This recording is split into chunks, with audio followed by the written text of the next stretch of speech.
Okay, students, so I know that you are very busy right now with your U.S. imperialism and World War I unit assessments, and I don't want to take any time away from that. However, I also need to give you guys a little bit of information before you go on your 6-day break so that you will be ready to get into the 1920s and the interwar period following the break. So, our objective for the day is to analyze the role of the 1920s on American society. I've put together a little presentation that will help you do that. I hope you enjoy it.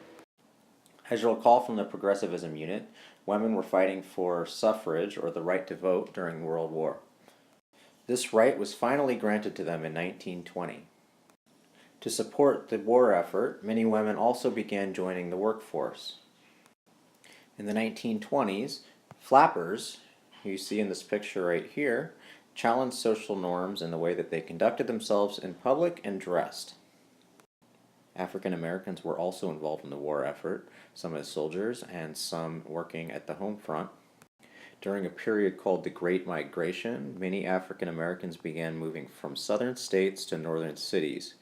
There were several factors for this, including push factors, which are Jim Crow laws, lynchings, and racial violence in the South, in addition to low pay and poor working conditions, and several pull factors bringing them to the big cities, such as economic prosperity in those cities, job openings, and support from African Americans in northern cities, especially in places like Harlem, where there were growing communities of African Americans. President Warren G. Harding was elected president in 1921 and served only 2 years before dying of a heart attack in office and being replaced in 1923 by his vice president Calvin Coolidge. Both of these presidents had a laissez-faire approach to economics, which basically means that the free market will take care of itself. Another way of saying this is that there is very little to no regulation of business. Of course, this was not without consequence, as we will see in 1929 when the Great Depression hits, but at least for people who were living in cities and happened to be white, it was a time of great economic prosperity in America.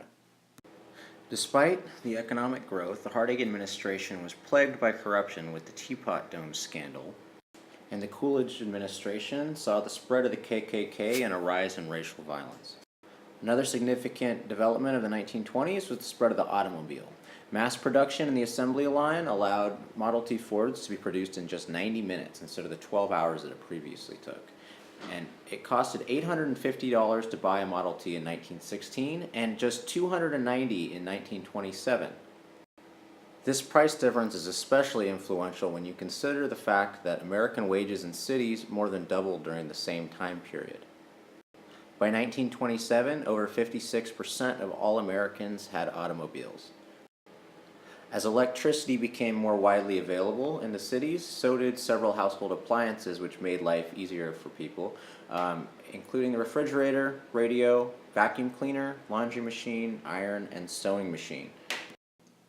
You may wonder how Americans were able to afford all of these new goods, and part of that is due to some of the lower production costs, as we mentioned earlier, and also due to higher wages.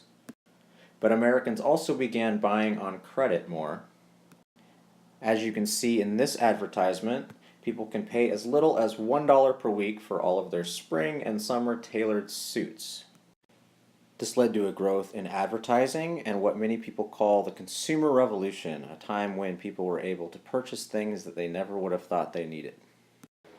As urban Americans had access to more money and technological innovations made life easier, they generally had more time for leisure activities, such as going to sporting events. Here on the left you see Babe Ruth, who played baseball from 1914 to 1935. For other Americans, this meant new music. We now had the radio and the phonograph as technological innovations, and a lot of Americans would go to watch jazz. Here is a picture of Louis Armstrong, who was a famous trumpet player who was very popular at the time. Another name for the Roaring Twenties is the Jazz Age. This period also saw the growth of the American motion picture industry, as you can see here in Charlie Chaplin's The Circus.